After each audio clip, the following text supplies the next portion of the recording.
नमस्कार, मी ज्ञानदा कदम. या विशेष कार्यक्रमात आपल्या सगळ्यांचं स्वागत. डरते हैं बंदूकों वाले एक निहत्ती लड़की से, जागे है हिम्मत के उजाले एक निहत्ती लड़की से. खरं तर या ओळी आज आठवण्याचं कारण म्हणजे कोपर्डीतल्या निर्भयावरती अत्याचार होऊन आणि तिचा दुर्दैवी अंत होऊन आज 1 वर्ष पूर्ण झालेलं आहे. खरं तर निर्भयाला आपण कुणीच वाचवू शकलो नाही, पण निर्भया जेव्हा गेली त्यानंतर ती मला या सगळ्या मुलींना राज्यभरातल्या देशभरातल्या एक ताकद देऊन गेली आहे की अन्यायाविरोधात लढण्याची आणि त्याचबरोबर स्वतःच्या सुरक्षेविषयी जागृत होण्याची. आणि याच निमित्तानं आज आपण निर्भया ज्या शाळेत शिकत होती त्याच शाळेमध्ये आलेलो आहोत. खरं तर आज ती आपल्यात असती तर ती 10वीत असती. याच तिच्या वर्गमैत्रिणी आहेत. या सगळ्या वर्गमैत्रिणींसोबत बसून ती 10वीच्या वर्गात 10वीचा अभ्यास करत असती. परंतु दुर्दैवानं ती आपल्या सोबत आज नाहीये. वर्षभरानंतर नेमकं काय बदललंय? या मुलींच्या मनात सुरक्षिततेची भावना आहे का? बरेचसे लोक आले, कोपर्डीला भेट देऊन गेले, मुलींना अनेक आश्वासनं देऊन गेले. या आश्वासनांचं नेमकं काय झालेलं आहे हे सारं काही या मुलींकडनं, इथल्या मुलांकडनं, शाळेतल्या शिक्षकांकडनं आपण जाणून घेणार आहोत. आपण सुरुवात करूया. बाळा, ती तुझ्या वर्गात होती, तुझ्या सोबत बाजूच्या बेंचवर बसायची? माझ्या शेजारी बसायचे म्हणजे असं बेंचवरती. आणि काय काय गप्पा व्हायच्या तुमच्या? काही म्हणजे अशा मजेशीर गप्पा व्हायच्या. कशी होती? एकदम अशी स्ट्रिक्ट होती. कडक होती? हो. मग तरी बोलायची सगळ्यांशी छान, हो. हसून खेळून. हो. आणि तुला काय वाटतं, म्हणजे आज त्या घटनेला वर्ष पूर्ण झालेलं आहे, दुःख तर नक्की असेल तुझ्या मनात, चीड असेल, काय वाटतं आज तुला नेमकं? आज वर्ष झालं या घटनेला, तरी त्या माणसांना शिक्षा झालेली नाहीये. म्हणजे या घटनेला वर्ष झालं, त्यांना शिक्षा व्हायला पाहिजे असं वाटतं. तुझ्या पण बाजूला बसायची? हो, माझ्या साईडच्याच बेंचवर बसत होते. अच्छा. कधी 13 तारखेला बोलणं झालेलं गेल्या वर्षी तुमचं? नाही, त्या दिवशी नव्हतं झालं. नव्हतं झालं. काय काय म्हणजे काय काय सांगायची तुला? अभ्यास एकत्र करायचा तुम्ही? हो, अभ्यास एकत्र करायचो. ती माझ्याशी गप्पा मारायची, माझ्याशी फ्रेंडली राहत होती. तुला कधी कळलं की तिच्या बरोबर अशी घटना घडली आहे? मला संध्याकाळी जवळजवळ 7च्या आसपास कळलं. काय वाटलं मग तुला जेव्हा त्यावेळेस कळलं? मी एकदम म्हणजे असं धक्का बसल्यासारखं झालं, एकदम घाबरून गेले. काय करावं ते सुचलं नाही आणि विश्वास बसत नव्हता अशा गोष्टीवर. तुला पण असंच वाटलं? तुला बातमी कळली तेव्हा? हो, म्हणजे मी गावात राहते, पण ती माझी खूप जवळची मैत्रीण होती. मी तिच्या पाठीमागच्या बेंचवरती बसत होते आणि म्हणजे घरी चर्चा चालू झाली, असं असं झालंय कोपर्डी गावात. मग मी विचार केला, मी आता शाळेत जाऊन तिलाच विचारेन की असं कोणासोबत घडलंय, पण ते तर तिच्यासोबत घडलं होतं.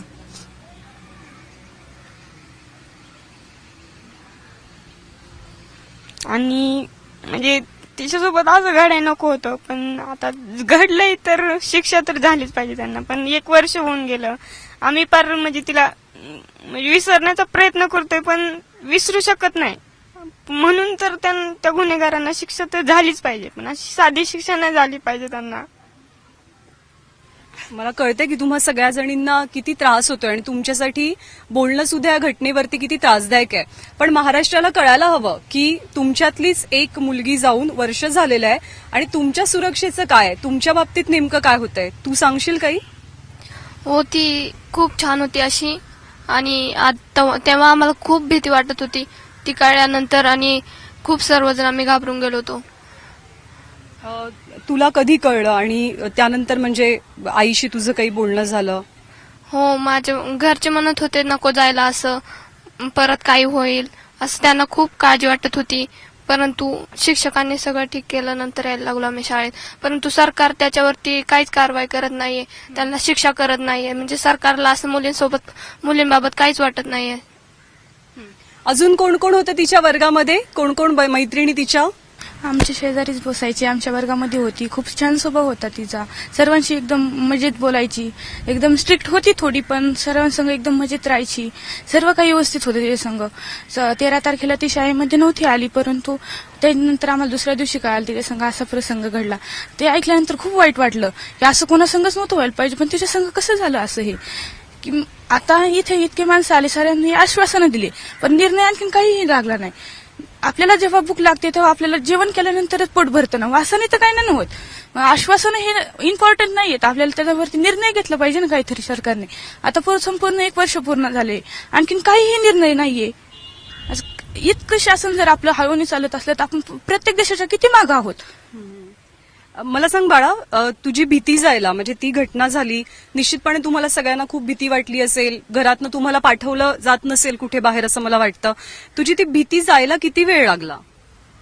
लय दिवस नाही लागला. भीती तर वाटायचीच, पण मग आजीन ते म्हटलं शाळेत जाऊ नको, आता शाळेत कशाला जायचंय, बंद कर शाळा. पण मी म्हटलं नको, जर मी शाळा बंद केली तर मला माझं शिक्षण मी कधी पुढे जाणार नाही. मला शिकायचंय, खूप शिकायचं.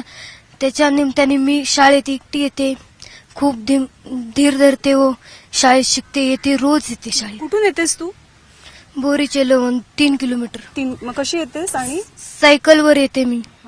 पण मग या घटनेनंतर असं झाल्यानंतर निर्भयासोबत तू म्हणालीस की आजीने तुझ्या रोखलं, मग तू आजीला कसं समजवलं की मला जायचंय शाळेत, आणि किती दिवस लागले? मग 1-2 महिने लागले तरी बी लावत नव्हते शाळेत. नको म्हणायचे, शाळेतच जाऊ नको आता, इतकं काय झालं दुसरं तुझं शिक्षण. तरी मी म्हंटल नको, मला जायचंय शाळेत, मला शिकायचंय. मी जाते आणि मी येते, खूप रोज येते शाळेत. कौतुक. आपण खरंच हिचं कौतुक करायला हवं आहे की घरच्यांना तिने समजावलं आणि न घाबरता, न डगमगता, आजूबाजूला कुठली सुरक्षा नसताना ती रोज शाळेमध्ये येते. पण मग घरचे सोडायला लागले त्या घटनेनंतर शाळेमध्ये? तुझ्या घरच्यांनी? माझ्या घरच्यांनी नको म्हणले होते, पण आम्ही घरच्यांना समजावून सांगितलं की आम्हाला पण शिकायचंय, आम्हाला पण शिकू वाटतं. आपण भेलं नाही पाहिजे. भेल्यावर म्हणजे आपण आता भेलो तर पुढे पण अशा घटना होतील, त्यामुळे आपल्याला नाही भेलं पाहिजे. आपण धीर धरूनच राहिलं पाहिजे. सगळ्यांनी समजावून घेतलं पाहिजे, सगळ्यांनी शाळेत गेलं पाहिजे असं आम्हाला वाटलं. आम्ही असं घरच्यांना समजावून सांगितलं. आम्हाला पण शाळा शिकायची, एकी संघ झालं, आमच्या संघ असं नाही होणार, असं काहीतरी सरकारने करावं असं आम्हाला वाटतं.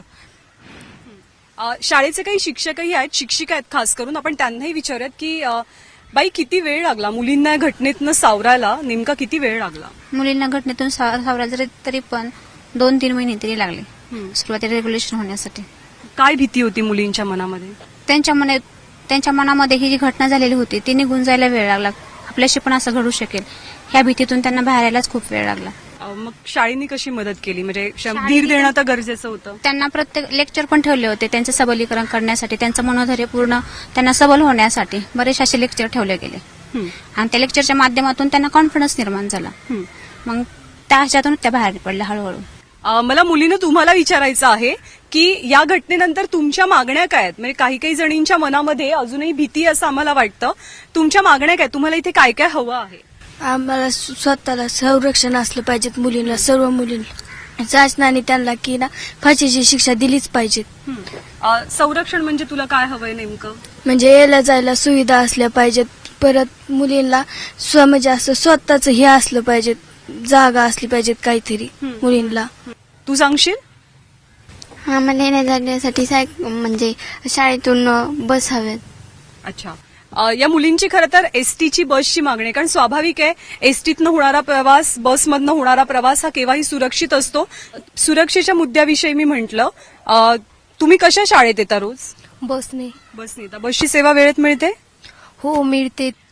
तुला भीती वाटली या घटनेनंतर शाळेत कसं यायचं, किंवा तुझ्या घरच्यांना भीती वाटली का? हो वाटली. ते म्हणले नाही पाठवायचं तर, पण आम्ही सांगितलं, म्हणले सगळे सुशिक्षित होते, ते म्हणले पाठवू, आता जाऊ दे, धाडसाने वागायचे, एकासोबत झाल्यावर सगळ्यांसोबत होत असतं का असं थोडीच पाठवायचं. नंतर भैयूजी महाराजांनी बस पाठवल्या, 1 वर्ष होत्या, नंतर ह्या वर्षी कोपर्डीपर्यंत चालू झाल्या, नंतर शिंद्याला येतच नाही. मग ह्या बससाठी 12वीचं वर्ष 2 तास थांबावं लागतं. मग माध्यमिक, प्रायमरी सुटीपर्यंत मग ती 2 बस होते, त्यातली एकच चालू, एक बंद ठेवली. मग ती चालू व्हायला पाहिजे होती. दुसरा मुद्दा याच्यामध्ये असा आहे की मी असं ऐकलं की तुम्ही सर्वांनी इथे एक पोलीस चौकी व्हावी जवळ कुठेतरी, अशी सुद्धा मागणी केली होती. तर पोलिसांचं संरक्षण वगैरे काही आहे का? नाहीये आणि व्हायला पाहिजे नव्हतं आतापर्यंत. अशी आमची मागणी आहे, पण आतापर्यंत आणि काहीच झालं नाहीये. मॅडम आहेत शाळेच्या आपल्यासोबत की मॅडम, तुम्हालाही थोडंसं म्हणजे काय म्हणतात त्याला, त्या घटनेनंतर तुम्ही हादरून गेला असाल, तुम्हालाही भीती वाटली असेल, तुमच्या आजूबाजूला मुलगी असेल, कदाचित तुमची लेक असेल. किती वेळ लागला या संपूर्ण परिसराला सावरायला? हो, खूपच म्हणजे अवधी द्यावा लागला, कारण मुली खूप घाबरलेल्या होत्या आधी सुरुवातीला. मग आम्ही अंजली देवकर यांचाही कार्यक्रम एक इथं ठेवलेला होता. त्यानंतर भारतीय जैन संघटनेतर्फे जे स्मार्ट गर्लचं प्रशिक्षण आम्हाला देण्यात आलं आणि ते आल्यानंतर आम्ही मुलींसाठी 3 दिवस या शाळेत राबवलं. अपेक्षेप्रमाणे सुरक्षा आहे का मग आता या परिसरामध्ये? तसं पोलीस चौकी तर अजूनही झालेली नाहीच आहे. ती असावी कुठे अशी मागणी अपेक्षा केलेली? आहे. अशी अपेक्षा आहे. त्यावेळेला ज्यावेळेला ही घटना घडली त्यावेळेला सगळं ग्रामस्थांनी वगैरे मागणी केली होती, पण ती काही अजून झालेली नाही. पोलीस चौकी किती लांब आहे मग जर का कुठे एखादी घटना घडली तर? कर्जतलाच. अच्छा, मग किती किलोमीटर? इथून 15. अच्छा अच्छा. सुरक्षेबद्दल काहीच झालेलं नाही अजूनपर्यंत? काहीही झालेलं नाही. काय व्हायला हवंय, म्हणजे तुला काय वाटतं की काय काय व्हायला हवंय? गुन्हेगारांना शिक्षा व्हावी, फाशीची. गुन्हेगारांना फाशी ही तर तुमची सगळ्यांची प्रमुख मागणी आहे, पण तू सुरक्षितपणे तुझ्या घरातनं शाळेत यावीस किंवा बाजारात जावीस, अजून कुठे मैत्रिणींबरोबर तुला फिरावंसं वाटलं तर तुम्हाला सगळ्या जणींना जाता यावं, यासाठी तुम्हाला काय वाटतं इथे काय होणं गरजेचं आहे? यासाठी आम्हाला वाटतं तर पोलीस चौकी होण्याची गरज आहे. आम्हाला सगळ्यांना जाणून घ्यायचंय की तुम्हाला तर खूप प्रचंड वेळ लागला या सगळ्या घटनेतनं सावरायला. आज तुम्हाला तिची आठवण नेमकी कशी येते? आज तिची आठवण आम्हाला आल्यानंतर खूप दुःख होते. ती जर आज आमच्यात असती तर आमच्या बरोबरच खेळली असती, बागडली असती असं आम्हाला वाटतं.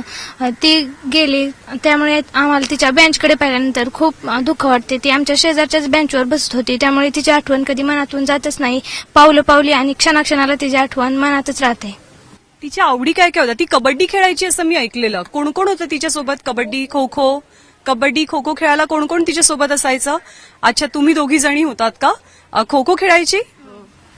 खो खो कशी होती खो खो खेळण्यात? खो खो खेळात लय हुशार होती ती, पळायला असायची सारखी आणि तिचा डिफेन्स पण छान होता. काय व्हायचं होतं तिला पुढे? काय बनायचं होतं? पोलीस व्हायचं होतं तिला. तिला पोलीस म्हणजे तिचा युनिफॉर्म वगैरे खूप आवडायचं. ती सारखी सांगायची मला की आम्हाला सांगायची मला पोलीस व्हायचंय, मग हे झाल्यानंतर मी असं करेल, इतके चोर पकडेन असं वगैरे वगैरे. तिला म्हणजे मुलींबद्दल तिला खूप वाटायचं की आपण मुली इतके आपल्या सहनशीलता आहे वगैरे वगैरे, म्हणजे वाटायचं तिला की मुली ह्या मुलांपेक्षा श्रेष्ठ आहेत. तुम्हाला पण त्या घटनेचं खूप दुःख आहे. तुमच्या दोघींबद्दल काय सांगाल? तुम्हाला किती वेळ लागला? तुम्ही घरच्यांना कसं समजवलं? आम्हाला खूप वेळ लागला, पण घरच्यांना पण घरचे सांभाळत नव्हते. म्हणायचे शाळेत नको जाऊ, अशी घटना परत होईल. आणि अजून पण 5-6 दिवस झाले तरी मला काही झालं नव्हतं. नुसते यायचे इथं भेटायला आणि जायचे. मग आम्हाला पण भीती वाटायची. मम्मी पप्पा ती म्हणायची शाळेतच नको जाऊ, पण आम्ही जायचो. म्हणायचं आता परत नाही व्हायचं. कसं तरी मम्मी पप्पाला सांभाळायचो आणि शाळेत यायचो. किती दिवस लागले त्या घटनेनंतर? तू किती दिवसांनी शाळेत आलीस? मी पहिल्या दिवशी आम्हाला माहित नव्हतं, इथं आल्यानंतर ना कळलं की असं असं झालंय. मग आम्हाला वाटलं म्हणजे ते आमची कोपर्डीची आहे ना, मग कोपर्डीचं असं झाल्यामुळं आम्ही म्हणलं तीच आमची जवळची मैत्रीण आहे, तिलाच गेल्यावर विचारावं काय झालंय. तर गेल्यानंतर कळलं की तिच्याबद्दलच असं घडलंय. मग खूप वाईट वाटलं. त्या दिवशी शाळा पण सुटली होती लवकर आणि आम्हाला माझं गाव इथून 6 किलोमीटर दूर आहे. आम्हाला सायकलवर जावं लागतं. एक तर कोणी सोबत नसतं आणि एकटीला जायला खूप भीती वाटते. मुलांकडे आपण जाणार आहोत, पण त्यापूर्वी शाळेचे काही शिक्षक सुद्धा आहेत. आपण शिक्षकांना विचारूयात. सर, तुम्ही पीटीचे सर वाटताय मला. तर ती खो खो खेळायची, खेळांमध्ये खूप हुशार होती. तर किती धक्का बसला तुम्हाला सुद्धा या घटनेनंतर? खरं तर मॅडम ते माझ्या टीममध्ये एक उत्कृष्ट खेळाडू म्हणून नेहमीच पुढे असायची. ज्या ठिकाणी सामने असतील त्या ठिकाणी आवर्जून संपूर्ण टीम कव्हर करण्याची कॅपॅसिटी, स्टॅमिना तिच्याकडे होता. अगदी पहिल्या फर्स्ट 3 मध्ये जरी सोडली तरी ती शेवटपर्यंत कधी बाद होत नसायची. 4-4, 5-5 मिनिट ती सलग स्वतःचा बचाव करत असायची. अशा प्रकारचे खेळाडू त्या संघातून गेल्यामुळं आमच्या शाळेचं आणि आमच्या संघाचं खरोखर नुकसान झालेलं आम्हाला जाणीव झालेली. नक्की. तुम्हाला एक प्रश्न आहे, तुम्हाला मुलगी आहे का, लेक आहे का तुम्हाला? सर, तुम्हाला आहे. या घटनेनंतर म्हणजे एक वडील म्हणून तुमच्या भावना काय होत्या? तुमच्या मुलीच्या बाबतीत तुम्ही किती अधिक प्रोटेक्टिव्ह बनलात या घटनेनंतर? नाही, खरं तर ही अतिशय क्रूर अशा प्रकारची घटना आहे. कोणत्याही पुरुषाने असो किंवा व्यक्तीने असो की असणारी ती मुलगी असो, ती स्वतःची बहीण आहे किंवा स्वतःची एक घरातली व्यक्ती असं समजून जर प्रत्येकाने जर तिच्याशी वर्तन केलं तर अशा घटना निश्चित घडणार नाहीत, अशा प्रकारची मला खात्री वाटते. प्रत्येकाने स्वतः स्वयंशिस्त लावून बाहेर पडणारी मुलगी ही आपली बहीण आहे किंवा आई आहे अशा प्रकारचं वर्तन करणं अपेक्षित आहे, अशी माझी अपेक्षा आहे. त्या साईडलाही शाळेचे काही शिक्षक आहेत, आपण त्यांच्याकडनं जाणून घेणार आहोत की एकंदरीत या भागातली परिस्थिती कशी आहे. भौगोलिक रचना आपल्याला माहिती आहे, परंतु इथले प्रश्न नेमके काय, इथल्या मुलांच्या समस्या नेमक्या काय आहेत. सर, एकंदरीत इथे समस्या नेमक्या काय आहेत या परिसरातल्या? समस्या अशा आहेत की मुलींना संरक्षण नाही. आता मुलींची संख्या ज्यादा आहे, विद्यार्थ्यांपेक्षा मुलींची संख्या ज्यादा आहे. तर लहान वयातच जर मुलींवर असे अत्याचार होत असेल तर कॉलेजला कसं पाठवायचं, अशी पालकांची मनस्थिती निर्माण झालेली आहे. संरक्षणच नाही. सुरुवातीला थोडे घटना झाल्यानंतर डिपार्टमेंट वगैरे आले, पण परत आता काय नाही. आणि मॅडम इथं मुलींचं प्रमाण अतिशय जास्त आहे शिकण्याचं, आणि साधारणतः 12वीला जो 200 मुलं इथं ऑलरेडी शिक्षण घेत आहेत आर्ट आणि सायन्समध्ये. त्यातले निम्मे दाखले काय होतात, निम्मे तर नेतच नाहीत, कारण पुढं सिनियर कॉलेज वगैरे इथं नाहीये, बाहेर जावं लागतं. मुलींचं काय आता या घटनेपासून तर खूप कच्चीकरण झालेलं. शाळेतल्या मुलांचं तुम्ही काही म्हणजे मुलींना आपण कायम 4 गोष्टी सांगत असतो की बाबा बाहेर जाऊ नको, कुणासोबत जास्त भटकू नको, किंवा हे करू नको ते करू नको.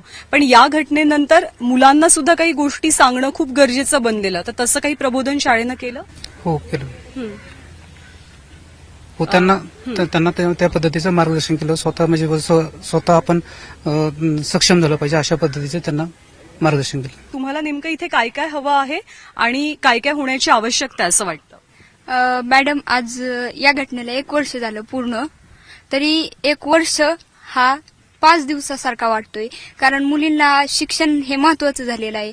आणि प्रत्येक आईवडिलांची एक इच्छा असते की आपल्या मुलीने काहीतरी करावं आणि काहीतरी बनून मोठं व्हावं, ही प्रत्येक आई वडिलांची इच्छा असते. तर त्याचप्रमाणे मुलींसाठी बसची सुविधा आणि पोलीस चौकी असन काय, हे पूर्ण मुलींसाठी गरजेचं आहे. हे निर्माण करून द्यावं ही आमची मागणी. तुम्हाला सगळ्या जणींना खूप शिकायचंय, खूप मोठं व्हायचंय, आम्हाला प्रत्येकाला माहिती आहे. या घटनेनंतर तुमच्या किती जणींचं शिक्षण अडचणीत आलं, म्हणजे घरच्यांकडनं विरोध झाला, शाळेत जाऊ नका असं सांगण्यात आलं, पुढचं शिक्षण नको, बास इथेच थांबा, असं किती जणींच्या बाबतीत झालं? सांगू शकाल की असं किती जणींना सांगण्यात आलं? तुला असं वाटलं की आता आपल्याला पुढे शिकता येणार नाही म्हणून? हो, असं वाटलं, कारण इतकी भयंकर गोष्ट घडल्यानंतर अशी भीती वाटते मनात. त्यामुळे घरून नाही म्हणतात जाण्यासाठी कॉलेजला. शाळेच्या मॅडमही आपल्यासोबत आहेत, आपण त्यांच्याकडे जाऊयात, त्यांनाही विचारूयात. मुलींची खूप लवकर इथे लग्न होतात असं आम्ही ऐकलं, तर या घटनेनंतर मग त्याचं प्रमाण जास्त वाढलं का? या घटनेनंतर जर पाहिलं तर मुलींच्या बाबतीत छोट्याशा मुलींना सेफमध्ये नाहीये, तर मोठीशी मुलगी सेफमध्ये कशी राहू शकते? तर त्या पालकांचं धोरण असं असतं की त्याच्यापेक्षा लग्न करून दिले तर ती योग्य आहे, आणि अशामुळे मुलींची संख्या सुद्धा कमी होत चाललेली आहे. त्याच्यामुळे तुम्हाला एक स्त्री म्हणून, आई म्हणून, बाई म्हणून किती दुःख झालं आणि किती वेळ लागला या सगळ्यातनं सावरायला? भरपूर. अजूनपर्यंत कोणीच सावरलेलं नाहीये, सगळे त्याचाच विचार करतात. पण ही घटना परत घडू नये याची सुरक्षितता सगळ्यांनी घेतली पाहिजे. आणि पहिली प्रमुख मागणी आहे की मुलींसाठी बस असावी आणि पोलीस चौकी असावी. तिची हाक जी आहे ती हाक ऐकायला आलं पाहिजे, आणि ऐकून ते जर थोडंसं सुरक्षित आहे ही तर तिला भावना निर्माण होईल. तुम्हाला आज ती कशी आठवते? तुम्ही शिकवायचात तिला? आमच्याकडे नव्हते, आम्ही कॉलेजकडे आहोत, पण तिच्या आठवणी ग्राउंडवर खेळताना सगळे तिच्या ऍक्टिव्हिटीज खूप चांगल्या असायच्या, परफॉर्मन्सही चांगला असायचा. पण आताही सध्या ग्राउंडवर जरी बघितलं तरी तिची आकृती दिसते डोळ्यापुढं. ती कुणालाही न विसरणारी मुलगी आहे. तिच्या आठवणी सगळ्यांना येतात आणि येत राहतील पुढे. शाळेचे काही शिक्षक आणि पदाधिकारी आपल्यासोबत आहेत. सर, मला सांगू शकाल की वर्षभरात काही फरक पडलाय का? काय काय बदललंय? चित्र काही बदललंय का? तसं जर पाहिलं तर चित्र फार असं काही समाधानकारक बदललेलं दिसत नाही. पण तरी आम्ही संस्थेचं पदाधिकारी या नात्यानं या ठिकाणी आम्ही मुलींची भीती दूर होण्यासाठी त्यांना कराटे प्रशिक्षणाची शिबिरं आम्ही बऱ्याचशा वेळेस आयोजित केलेली आहेत. मुलींना जिल्हा परिषदच्या माध्यमातून, जिल्हा परिषद निधीमधून बऱ्याचशा मुलींना ज्या ये जा करतात, ज्या ठिकाणी बस पोहोचू शकत नाही त्या ठिकाणी आम्ही त्यांना बऱ्यापैकी सायकलची व्यवस्था या ठिकाणी आम्ही करून दिलेली आहे. सर, अडचणी काय काय अजूनही मुलींना सामोरं जावं लागतं? कोणकोणत्या अडचणींना किती त्रास होतो? आणि त्यांना साधारणतः मॅडम या विद्यालयाला 5 रस्ते जोडले जातात या गावाला, आणि साधारणतः प्रत्येक गाव 5 किलोमीटर आहे. आणि कोणत्याही विद्यार्थ्यांना यायचं म्हटलं तर जंगल लागतं. म्हणजे असाही एक रस्ता नाही की कुळधरला यायचं म्हणजे जंगल नाही, असे 5 बाजूने जंगल आहे. आणि या मुली आतापर्यंत सायकलवर येत होत्या. संस्थेने 2006 पासून 1, 2, 3 करता 3 बसेस आहेत आमच्याकडे. त्या मुली आम्ही अल्प दरामध्ये त्या मुलींना इथपर्यंत आणतो आता गेल्या वर्षी एसटी महामंडळाने एसटी चालू केली आहे, परंतु 110 मुली एका एसटी मध्ये येतात आजही. तर या बाबतीत शासनाची शाळा तर शाळेच्या परीने प्रयत्न करते. मुलींच्या मनातली भीती आम्ही 100% घातलेली आहे. विद्यालयामध्ये मुलींच्या बाबतीत जर बोलायचं म्हटलं तर माझ्या 12वीच्या 90% पुढे 5 मुली चालू वर्षी, मुलीच 5 आहेत आणि 10वीलाही पहिल्या 3 मुलीच आहेत. म्हणजे या ठिकाणी मुलींचं शिकण्याचं प्रमाण चांगलं आहे. सर आत्ताच म्हणाले की कराटेचं प्रशिक्षण देण्यात आलं. किती जणांनी ते प्रशिक्षण घेतलेलं आहे? काही मुली आहेत का की ज्यांना सेल्फ डिफेन्स येतो? तू घेतलंयस कराटेचं प्रशिक्षण? कुणी कुणी घेतलंय? हात वर कराल का? मला सांगाल कुणी कुणी प्रशिक्षण घेतलंय? अच्छा, तू सांगतेस. हिनी बहुधा ते कराटेचं प्रशिक्षण घेतलंय. तुला का गरज वाटली? येशील जरा पुढे येशील का? हा, मला सांग तुला का गरज वाटली की आपण आता काहीतरी शिकायला हवंय आपल्या रक्षणासाठी? कारण अशा घटना घडली, मग आम्हाला स्वसंरक्षण आम्हाला याचे धडे दिले गेले, त्यामुळे आम्हाला कराटेचं प्रशिक्षण दिलं गेलं. अच्छा, आम्हाला आमचं सुरक्षा कशी करता यावी याचं आम्हाला प्रशिक्षण दिलं. पण मला सांग की आता तुला कराटे येतो, म्हणजे तू आता 1-2 थापडा तर कुणालाही मारू शकतेस, पण मग तुला सुरक्षित वाटतं का तरी सुद्धा फक्त कराटे येऊन? कराटे येतं मला, त्यामुळे थोडी मला भीती वाटत नाही, पण अजून शिकलं तर मी संरक्षण करू शकते. मला सांगाल का की कसा त्रास होतो? फक्त बस नाही, आपला आजूबाजूचा परिसर नाही, इतर ठिकाणी पण काय त्रास होतो नेमका? खूप त्रास होतो. मुलं सारखे हे करीत असतात. हा, काय काय म्हणजे काय होतं? म्हणजे असं मुलांनी चांगल्या नजरेने बघितलं तरी असं वेगळंच वाटतं, मग जाऊ पण वाटत नाही, मग घरचे पण नाही म्हणतात. अच्छा अच्छा, तुम्ही तक्रारी करता का ग कुठे जाऊन की म्हणजे आता एखाद्या मुलांनी छेडलं, काही डोळा मारला, असं तर होत असतं नाक्यावरती, होत असतं की नाही? हो होतं, पण तक्रार करायची भीती वाटते, असं सांगायची पण भीती वाटते दुसऱ्यांना, असं कुणी काय असं म्हटलं वगैरे, डोळा वगैरे मारला तर. आईला वगैरे कधी सांगितलंयस? नाही. या घटनेनंतर तुमच्या घरचे तुम्हाला काय सांगायचे? या घटनेनंतर घरचे माझ्या भावालाच मला सोडायला लावायचे, भावासारखा बॉडीगार्ड म्हणून लावायचे. कुठे जायचं म्हणलं की भावाला सोबत लावायचे, एकटीला कुठंच नव्हते लावित. अच्छा, सगळीकडे कुणाकुणाचे भाऊ यायचे ग सोडायला? कुणाचे भाऊ, कुणाचे वडील, कोण कोण यायचं तुम्हाला शाळेत सोडायला? तुला कोण, तू एकटीच यायचीस का शाळेमध्ये? वडील सोडवा येत होते. किती दिवस येत होते बाबा? 15 दिवस तरी येत होते. 15 दिवस येत होते. मला सांगा किती जणी एसटीने येतात? हात वर करा. एसटीने किती जणी येतात? इकडे त्या साईडला एसटीने कोण कोण येतं? एसटी आहेत का? वेळेत येतात एसटी? जागा मिळते? हा सांग. वेळेत? हो बोल. एसटी वेळेत येतच नाही, कधी नंतर येते तर कधी आधी येते. आम्हाला शाळा सुटते 4:30 वाजता, आम्हाला 5:30 वाजता इथून जावं लागतं. एसटी कधी टाइमवर येत नाही. 1 तास काय करते मग? 1 तास स्टँडवर बसावं लागतं. पण मग स्टँडवरती असं कोणी त्रास देणं, कधीतरी भीती वाटणं असं होत नाही?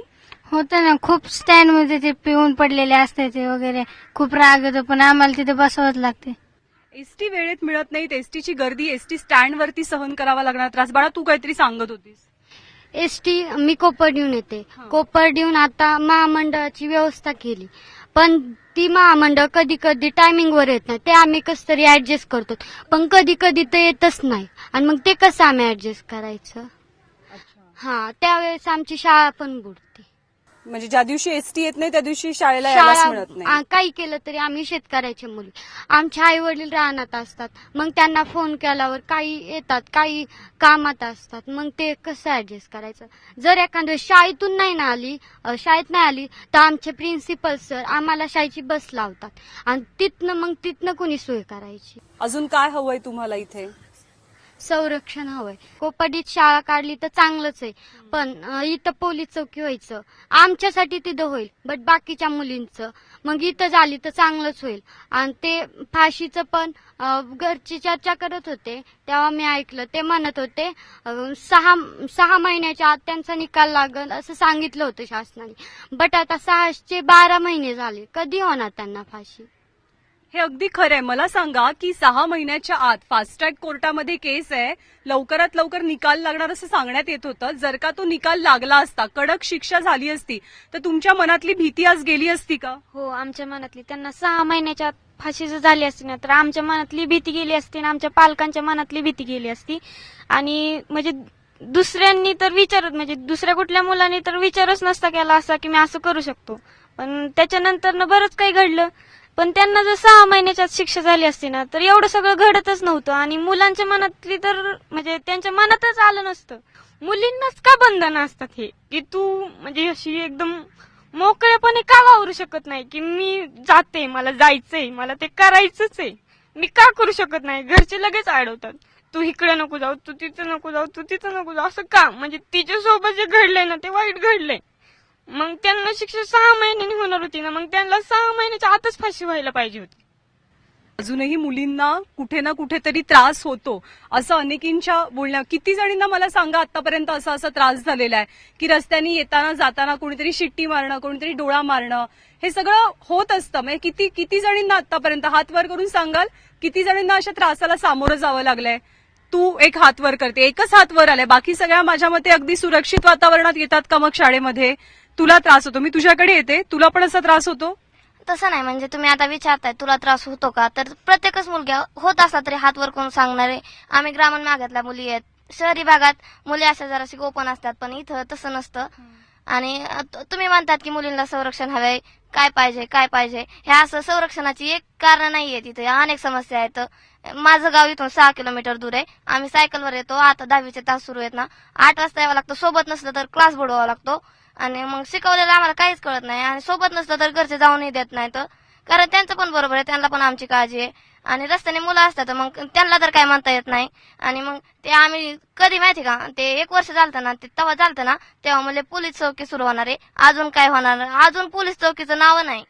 मग अजून व्हायला तर अजून 2-3 वर्ष ते इझी लागते ना. आपलं शासनच इतकं सुपरफास्ट आहे आणि त्याच्यामुळं. आणि मग असं वाटतं आम्हाला की आमच्याबद्दल, मुलींबद्दल आपल्या शासनाला काही घेणं देणंच नाहीये. त्यांचं चाललेलं असतं. आणि म्हणजे संरक्षणाबद्दल, मुलींच्या संरक्षणाबद्दल इतकी मोठी घटना घडली तरी अजून काहीच नाही झालं, त्यांना शिक्षा नाही झाली, काय नाही. आता समजा आता यात प्रूव्ह करण्यासारखं काय आहे? 1 वर्ष त्याला निकालाला, कोर्टाला, कायद्याला एवढं प्रूव्ह करण्यासारखं काय आहे याच्यात की त्यांना शिक्षा द्यायला इतका टाइम लागला 1 वर्ष? असं समोर दिसत असून बी त्याच्यात प्रूव्ह करणं म्हणजे काय? 1 वर्षात त्यांनी असं काय प्रूव्ह केलं आणि काय त्यांच्या शिक्षेची झालं? तेव्हा काहीच नाही झालं त्यांना अजून. त्या इथल्यापेक्षा चांगले जीवन जगतात तिथं.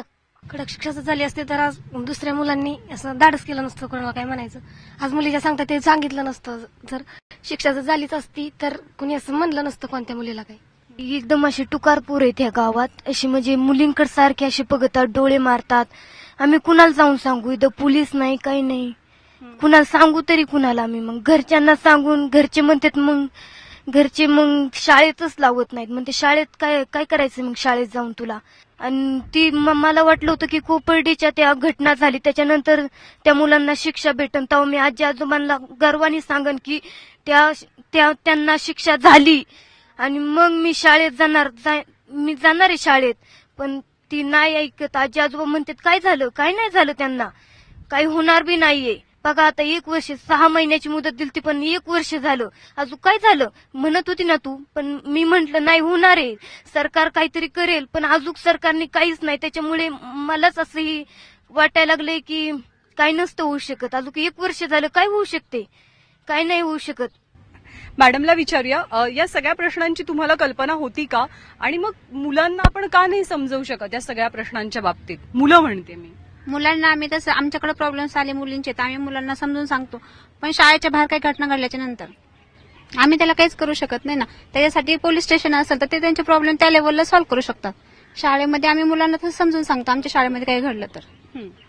त्याच्यासाठी पोलीस स्टेशनची आवश्यकता आहे. तुम्हाला शाळेतल्या मुलांमध्येही काही बदल जाणवला या घटनेनंतर? हो, झालेला आहे. शाळेमध्ये तरी मुलांमध्ये बदल झालेला आहे.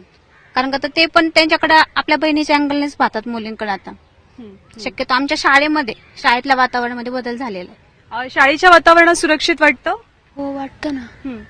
पण मग बाहेर गेल्यावर काय होतं? बाहेर गेल्यावर रस्त्याने भय वाटते की काय होईल का, तिच्यावर जसं झालं आमच्यावर होईल का असं.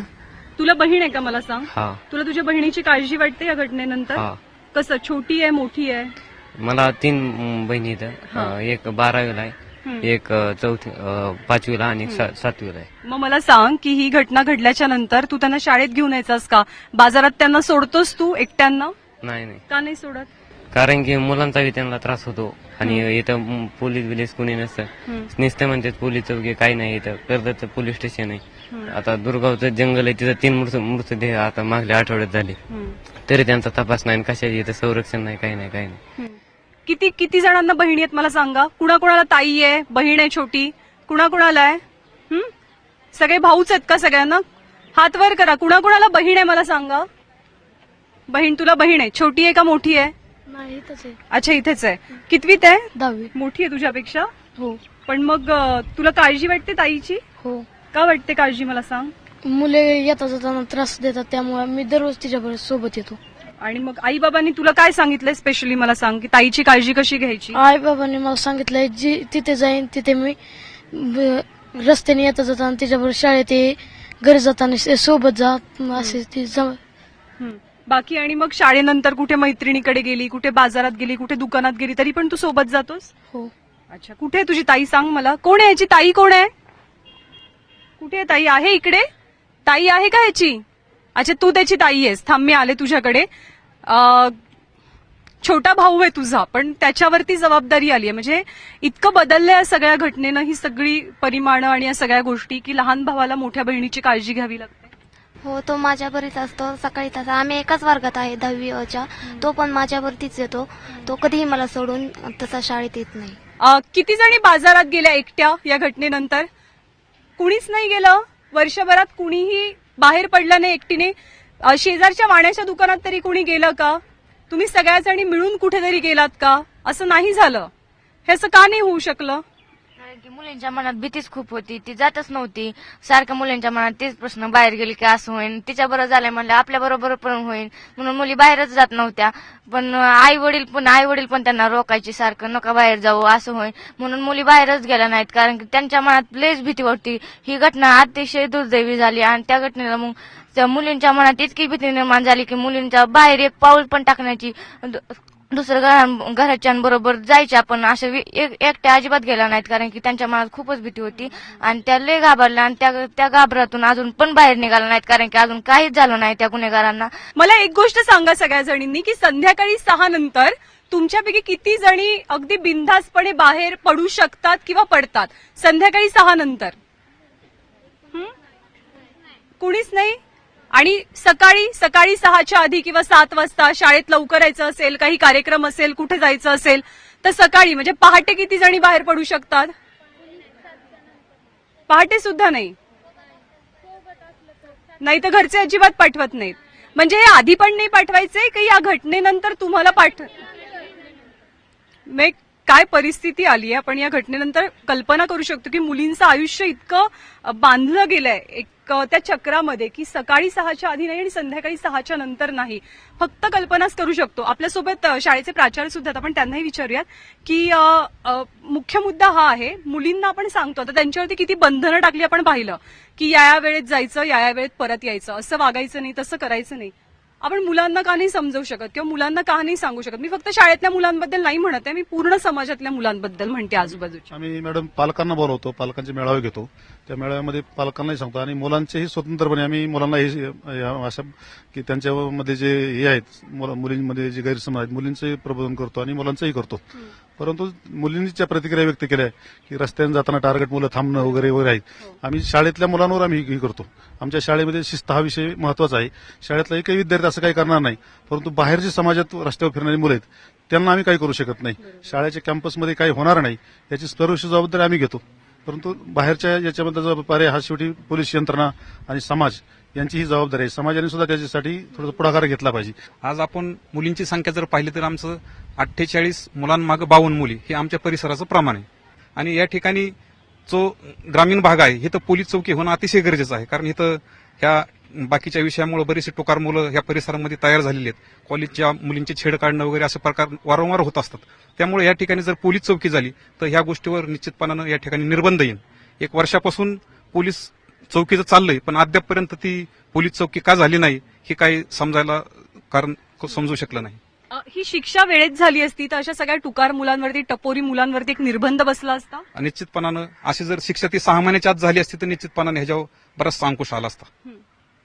सर, तुम्हाला काय वाटतं, कडक शिक्षा झाली असती, योग्य वेळी शिक्षा झाली असती तर या मुली सुरक्षित राहिल्या असत्या किंवा अशा मुलांवरती निर्बंध येऊ शकले असते? तर 6 महिन्याच्या आत जर ही कडक शिक्षा झाली असती, 6 महिन्याच्या आत जर ही शिक्षा झाली असती तर मुली आणखी थोड्याशा, मुलींना वाटलं असतं की असं म्हणजे स्वातंत्र्य त्यांना मिळालं असतं. आणि अशा निर्भीडपणे त्या वागल्या असत्या. मी तुम्हा सगळ्या मुलींना अगदी छोटासा एक महत्वाचा प्रश्न विचारणार आहे. तुम्ही अगदी एकेका वाक्यात त्याचं उत्तर देणं मला अपेक्षित आहे. तुला काय हवंय? तुझी अपेक्षा काय आता एका वाक्यात? मला एसटी आणि सुरक्षा ST हवी. आहे, सुरक्षा हवी आहे. तुला? गावात एक पोलीस चौकी झाली पाहिजे. पोलीस चौकी. मला असं वाटतं की त्या गुन्हेगारांना फाशी तर झालीच पाहिजे, पण नुसती फाशी देऊन नाही जमणार. त्यांना असं ना त्यांच्या अंगावर पिसाळी कुत्री सोडली पाहिजे. तिचं जसं हाल केलं ना तसं त्यांचा हाल केलं पाहिजे, आणि मग त्यांना असं तरपडून मारलं पाहिजे. कडक शिक्षा, कडक शासन. तुला काय हवंय?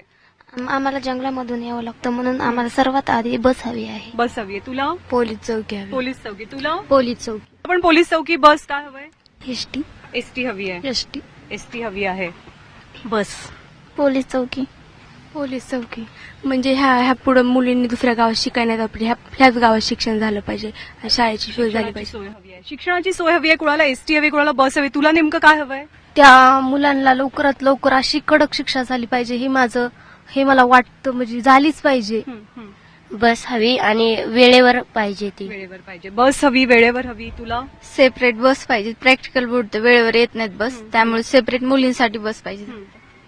मुलींसाठी बस पाहिजे, कारण आम्हाला गावातून यायला तर 2 किलोमीटर चालत यावंच लागतं. तरी एकटे येतोच आम्ही, कारण घाबरत नाहीत, कारण मुलांना घाबरून जमणार नाहीत. तसं तर शिक्षण होणारच नाही आपलं. त्यासाठी मुलींनी कवच मुलांना घाबरलं नाही पाहिजे, उलट मान वर करून चाललं पाहिजे त्यांच्या देखता, तरच मुलींना पुढचे शिक्षण घेता येतील. खूप साध्या अपेक्षा आहेत या मुलींच्या. या मुलींना एक बस हवी आहे जी वेळेवर येणारी हवी आहे. त्याचबरोबर एक पोलीस चौकी हवी आहे आणि पोलीस हवाय त्यांचं संरक्षण करण्यासाठी. आता ही जी मुलगी आहे ना, या मुलीनं खरं तर एक सुंदर कविता गुंफली आहे आणि अनेक शब्दात आपल्याला सांगता येणार नाहीत अशा भावना, अशा गोष्टी तिच्या त्या एका कवितेमध्ये सामावलेल्या आहेत. ती कविता तू आम्हाला सगळ्यांना म्हणून दाखवशील का?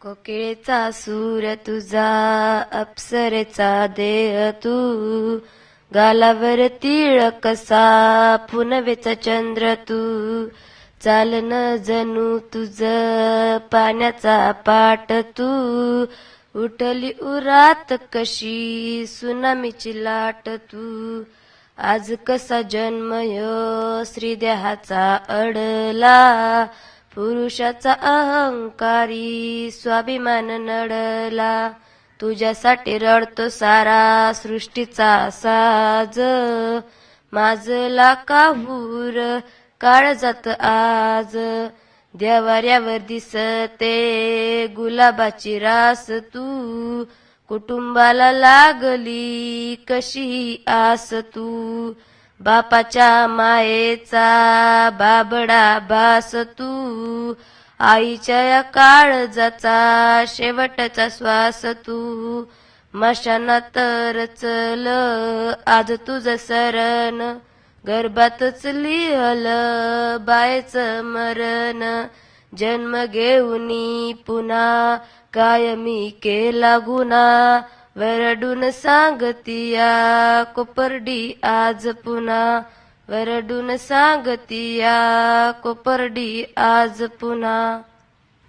कोपर्डीतल्या मुली, कोपर्डीतले सर्वजण, त्यांच्या मनाची नेमकी काय अवस्था आहे हे सगळ्या कवितेतनं आपल्याला दिसतंय. या मुलींच्या मनावरती जे वेदनेचे वळ उमटलेले आहेत त्याची वेदना कमी होण्यासाठी खरं तर त्यांच्या ज्या साध्या साध्या अपेक्षा आहेत त्या साध्या अपेक्षा पूर्ण होणं खूप गरजेचं आहे आणि त्यांचं तितकंच मागणं आहे सरकारकडे की आमच्या अपेक्षा पूर्ण करा आणि तिच्यासोबत आम्हाला सुद्धा न्याय द्या. मला असं वाटतंय की आपण आज जिच्यासाठी हा कार्यक्रम घेतलेला आहे तिच्यासाठी आपण एक काही सेकंदांचं मौन बाळगूयात उभं राहून आणि तिला श्रद्धांजली देऊयात आणि हा कार्यक्रम इथेच संपवूयात.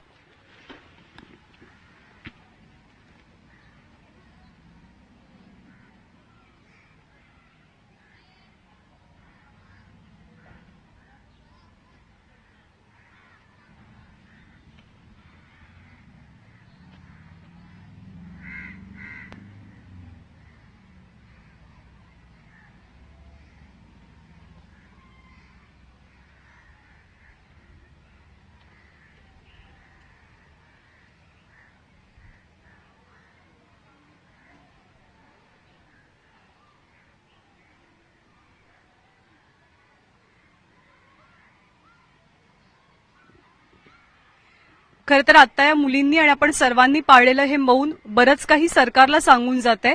हे केवळ मौन नाहीये, या सर्वांचा आक्रोश त्या मुलीला न्याय मिळण्यासाठीचा या मौनामध्ये दडलेला आहे. तिला लवकरात लवकर न्याय मिळेल, न्यायाच्याच प्रतीक्षेत आपण सर्वजण आहोत. या विशेष कार्यक्रमात इथेच थांबतोय. बघत रहा एबीपी माझा.